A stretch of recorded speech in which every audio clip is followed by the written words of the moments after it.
Hello दोस्तों, जैसा कि आपको पता है कि मेरे इस यूट्यूब चैनल पे आपको class 10th chemistry related video लगातार मिल रहे हैं, जिसमें मैं एसिड बेस एंड सॉल्ट को छोटे छोटे वीडियोस के माध्यम से समझा रहा हूं, जिसमें आज शायद मेरा लास्ट वीडियो है एसिड बेस एंड सॉल्ट का। इसके बाद मैं आपको इसके इंपॉर्टेंट क्वेश्चन कराऊंगा और MCQ कराऊंगा।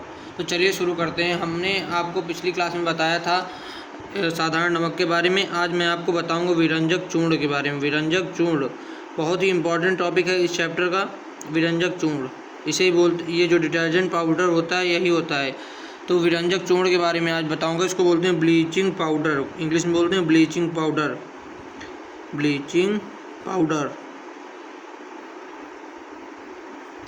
तो चलिए शुरू करते हैं इसके बारे में। तो सबसे पहले हमको पता होना चाहिए, देखिए मैंने आपको बताया था कि ज़्यादा NaCl ज़्यादा नहीं पूछा जाता, बट ये जो अब मैं बताने वाला हूँ आपको सॉल्ट्स, ये बहुत ज़्यादा एग्जाम में पूछे जाते हैं। बोलेगा क्लोरीन गैस से क्रिया करा देने पे बुझे हुए गैस की तो क्या प्राप्त होता है, मतलब क्या होता है जब में, तब भी ये पूछा जाता है। तो अब इसका रासायनिक सूत्र या रासायनिक नाम पूछा जाता है। सबसे पहले हम जानेंगे रासायनिक सूत्र। तो कभी भी पूछ ले विरंजक चूर्ण के बारे में लिखिए तो ऐसे ही आपको लिखना है एग्जाम में। विरंजक चूर्ण का जो रासायनिक सूत्र होता है वो क्या होता है, CaOCl2। क्या होता है, CaOCl2 या CaCl ब्रैकेट में O फिर Cl।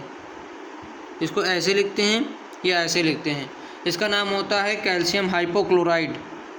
इसका नाम होता है, अगर रासायनिक नाम की बात करें, कैल्शियम हाइपोक्लोराइड। आशा है कि आपको समझ में आ गया होगा क्या नाम होता है रासायनिक नाम। तो अब इसको हम एग्जाम में लिखना तो कैसे लिखेंगे, रासायनिक नाम, फिर लिखेंगे कैल्शियम हाइपोक्लोराइड। Calcium hypochloride. तो अगर हमको विरंजक चूर्ण के बारे में हमसे पूछता है तो हम क्या लिखेंगे, सबसे पहले रासायनिक सूत्र लिखेंगे, फिर लिखेंगे रासायनिक नाम क्या होता है। तो चलिए अब बात करते हैं इसके निर्माण की विधि की। ये भी बहुत ज़्यादा एग्जाम में पूछा जाता है कि निर्माण की विधि क्या होते हैं, विरंजक चूर्ण के गुण क्या होते हैं। तो चलिए इसके बारे में बात करते हैं। जब हम इसकी निर्माण विधि क्या होती है, जब हम CaOH का होल ट्वाइस, मैंने बताया था कि इसको बोलते हैं कैल्शियम हाइड्रोक्साइड। ये क्या है, एक प्रकार का क्षार है। इसकी हम क्रिया करा देते हैं क्लोरीन गैस से। किससे करा देते हैं, क्लोरीन गैस से। तो क्या बनता है, CaOCl2 क्या बनता है, और साथ में कौन सी गैस बाहर निकल जाती है, कौन सी गैस बाहर निकल जाती है, गैस नहीं निकलती है बाहर, क्या निकलता है, जल। क्या बाहर निकलता है, जल। ये क्षार है और ये क्या है, क्लोरीन गैस। तो बोलता है बुझे हुए चूने में क्लोरीन गैस प्रवाहित करने पे तो क्या बनता है, तो आपको बताना है कैल्शियम हाइपोक्लोराइड या विरंजक चूर्ण बनता है। इसका ऐसे नाम क्या है, विरंजक चूर्ण। क्या नाम है, विरंजक चूर्ण। इसका नाम क्या है, जल। और ये क्या है, कैल्शियम हाइड्रोक्साइड या बुझा हुआ चूना। बुझा हुआ चूना बोले तो समझ जाइए कि CaO कैल्शियम के हाइड्रोक्साइड की बात कर रहा है, CaOH का होल ट्वाइस। तो चलिए अब आशा है कि आपको समझ में आ गया होगा कि निर्माण विधि क्या होती है। तो ये लिखना है कि निर्माण विधि, हेडिंग डालनी है, फिर लिखना है बुझे हुए चूने पे चूने को क्लोरीन गैस, बुझे हुए चूने में क्लोरीन गैस प्रवाहित करने पे हमें जो यौगिक या उत्पाद प्राप्त होता है वो कैल्शियम हाइपोक्लोराइड या विरंजक चूर्ण होता है। ये आपको निर्माण विधि है। अब हमको बात करनी है विरंजक चूर्ण के गुण क्या होते हैं। विरंजक चूर्ण के गुण, विरंजक चूर्ण के गुण, विरंजक चूर्ण के गुण। विरंजक चूर्ण के गुण में जब देखिए, अगर हम बात करें कि यह विरंजक चूर्ण कैसा होता है, अगर भौतिक गुण की बात करें तो ये पीले रंग का होता है, हल्के पीले रंग का चूर्ण होता है। इसमें क्लोरीन जैसी गंध आती है। तो विरंजक चूर्ण क्यों क्लोरीन जैसे, क्योंकि इसमें क्लोरीन गैस मिली होती है, इसी वजह से इससे कैसी गंध आती है, क्लोरीन जैसी, क्लोरीन गैस जैसी इससे क्या आती है, गंध आती है। क्या आती है, गंध। और ये कैसा होता है, हल्के पीले रंग का चूर्ण होता है, हल्के पीले रंग का। कैसा होता है, हल्के पीले रंग का चूर्ण होता है। अब इसके बाद इसको ब्लीचिंग पाउडर इंग्लिश में बोलते हैं, याद रखिएगा। अब बात करते हैं कि दूसरे इसके रासायनिक गुण की। तो जब इसको हम जल के साथ घोलते हैं, CaOCl2 को किसके साथ घोलते हैं, जल के साथ। जल के साथ घोलने पे, दूसरा गुण है, जल के साथ घोलने पे तो क्या करता है, ये एक सफ़ेद चूर्ण देता है, सफ़ेद रंग का विलयन देता है और क्लोरीन गैस को बाहर निकाल देता है। तो मतलब इसका देखिए उल्टा हो गया, क्या हो गया, इसका उल्टा हो गया। अब कौन सी गैस बाहर निकलती है? Chlorine gas. तो वो ही बोलते हैं विरंजक चूर्ण की जल से क्रिया कराने पर क्या बनता है, तो आपको बताना है कैल्शियम हाइड्रोक्साइड, बुझा हुआ चूना या क्लोरीन गैस बाहर निकलती है। ठीक है। और ये कैसा सफ़ेद दूधिया विलयन देता है, दूधिया विलयन। ये कैसा होता है? दूधिया विलयन होता है। क्या होता है? दूधिया, दूधिया मतलब सफ़ेद रंग का दूधिया विलयन। तो आपसे क्वेश्चन पूछा जाए कि बोलेगा क्या होता है जब विरंजक चूर्ण की जल से साथ क्रिया कराते हैं, तो देखिए ये उत्क्रमणीय अपक्रिया हो गई कि हम इससे इसमें भी जा सकते हैं और इससे वापस इसमें आ सकते हैं। तो इसीलिए ये एक प्रकार की क्या उत्क्रमणीय अपक्रिया। उत्क्रमणीय अपक्रियाएँ वे अपक्रियाएँ होती हैं जिनसे हम पुनः उत्पाद में और उत्पाद से हम पुनः अभिकारक में जा सकते हैं, तो उत्क्रमणीय अपक्रिया कराती हैं। तो चलिए आगे बात करते हैं। इसका विरंजक गुण, ये बहुत मेन है। बोलेगा विरंजक चूर्ण का विरंजक गुण बताइए, विरंजक चूर्ण का विरंजक गुण बताइए। क्या बताइए? विरंजक गुण, विरंजक चूर्ण का विरंजक गुण बताइए।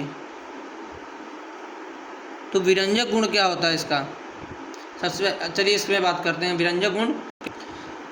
देखिए विरंजक गुण ये होता है कि जब इसकी तनु हाइड्रोक्लोरिक अम्ल या तनु सल्फ्यूरिक अम्ल से क्रिया कराते हैं तो नवजात ऑक्सीजन देता है ये, जो रंगहीन पदार्थ को रंगहीन कर देता है। मतलब जो रंगीन, जैसे नवजात ऑक्सीजन देता है, क्या देता है?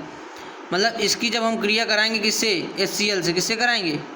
और वो भी कैसी? तनु। मैंने बताया था तनु और सांद्र क्या होता है। सांद्र मतलब उसमें जल की मात्रा कम है, तनु मतलब उसमें जल की मात्रा ज़्यादा है। और या H2SO4 सल्फ्यूरिक अम्ल, इनकी क्रिया करा दें किससे? CaOCl2 से, CaOCl2 से HCl या H2SO4 की क्रिया करा दें तो ये क्या देगा? नवजात ऑक्सीजन देगा। क्या देगा? नवजात ऑक्सीजन देगा। क्या देगा? तो ये कैसे नवजात ऑक्सीजन देगा ये आप पहले समझिए। तो ये क्या बनाएगा? CaCl2। जब हम इसकी क्रिया कराएंगे HCl से तो सबसे पहले बनाएगा CaOCl2, फिर बजाएगा 2HOCl। ये इसको बोलते हैं हाइपोक्लोरस अम्ल। बोल दिया जाए कि विरंजक चूर्ण में, तो आपसे पूछ लिया जाए हाइपोक्लोरस अम्ल का रासायनिक सूत्र क्या, तो HOCl। ये कौन सा अम्ल है? हाइपोक्लोरस अम्ल। हाइपोक्लोरस अम्ल कौन सा अम्ल है? हाइपोक्लोरस अम्ल है। ये नवजात ऑक्सीजन कैसे देता है डायरेक्ट नहीं बता रहा हूँ, पहले पूरे एक एक स्टेप बता रहा हूँ। अब इसके बाद CaOCl2 अभी बैलेंस नहीं की रिएक्शन, बाद में बैलेंस कौन होगा? अब इसके करा दें इससे क्रिया H2SO4 सल्फ्यूरिक अम्ल से, तो क्या देगा ये? CaCl2 प्लस CaSO4, CaSO4 क्योंकि इसके पास क्या है? SO4। और फिर उसके बाद 2HOCl, ये भी क्या देगा? हाइपोक्लोरस अम्ल। तो मतलब ये दोनों चाहे जिससे कराएं, अब मगर ये तनु है याद रखिएगा। ब्लीचिंग पाउडर की क्रिया H2SO4 से कराएं या HCl से, कौन सा अम्ल बाहर निकालते हैं? हाइपोक्लोरस अम्ल, हाइपोक्लोरस अम्ल, हाइपोक्लोरस अम्ल। और फिर ये हाइपोक्लोरस अम्ल क्या होता है?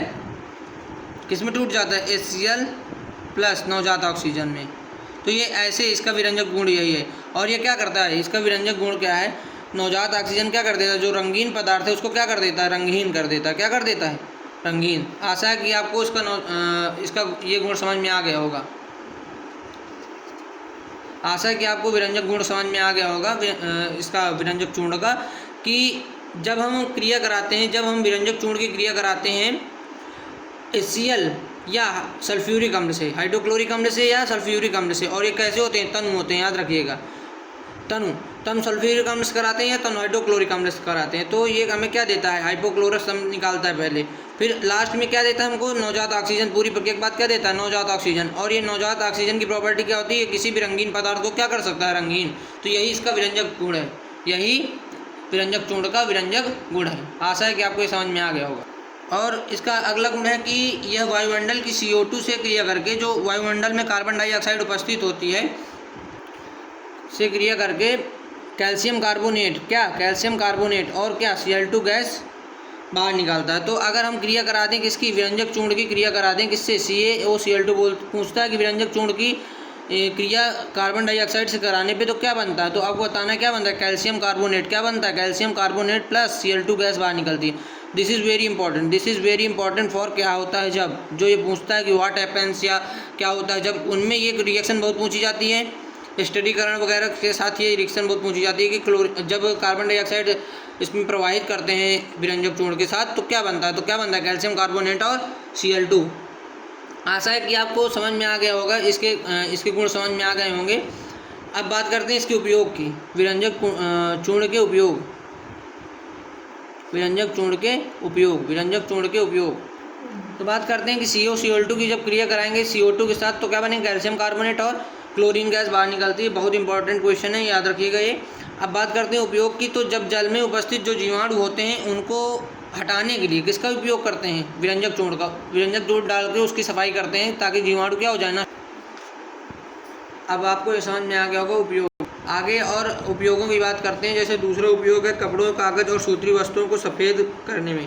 मतलब देखिए, जैसे जो कपड़े होते हैं उनको जैसे वो गंदे हैं या कुछ है तो उनको सफ़ेद करने में, क्या करने में, सफ़ेद करने में किसका उपयोग किया जाता है, विरंजक चूर्ण का। कपड़े हो गए, कागज़ हो गए, सूती वस्त्र हो गए, इनको सफ़ेद करने में यूज किया जाता है। और पीने के पानी को मैंने बता दिया कीटाणु रहित करने के लिए इसका उपयोग किया जाता है।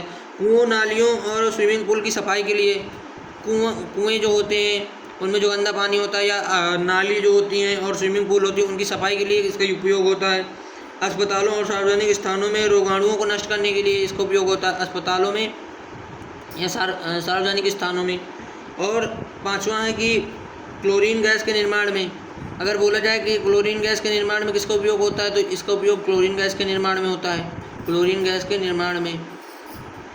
आप इतना लिखिए, अस्पतालों में होता है, कुओं में होता है, कुएं में सफाई में होता है, नालों में सफाई में होता है। उपयोग लिखना है तो लिख सकते हैं, ज़्यादा दो उपयोग आते हैं तो आप लिख सकते हैं। सबसे मेन इंपॉर्टेंट कि जल में उपस्थित जीवाणुओं को या कीटाणुओं को नष्ट करने के लिए इसका उपयोग होता है, और सफ़ेद करने के लिए जो कपड़े होते हैं उनको सफ़ेद करने के लिए, और कुएँ या नालियाँ साफ़ करने के लिए, और अस्पतालों या सार्वजनिक स्थानों की सफाई करने के लिए, और क्लोरीन गैस के निर्माण में इसका उपयोग होता है। आशा है कि आपको विरंजक चूर्ण समझ में आया होगा। इसके आगे बचा है हमारा प्लास्टर ऑफ पेरिस, तो उसको कल बता के इस चैप्टर को हम फिनिश करेंगे। जय हिंद, जय भारत।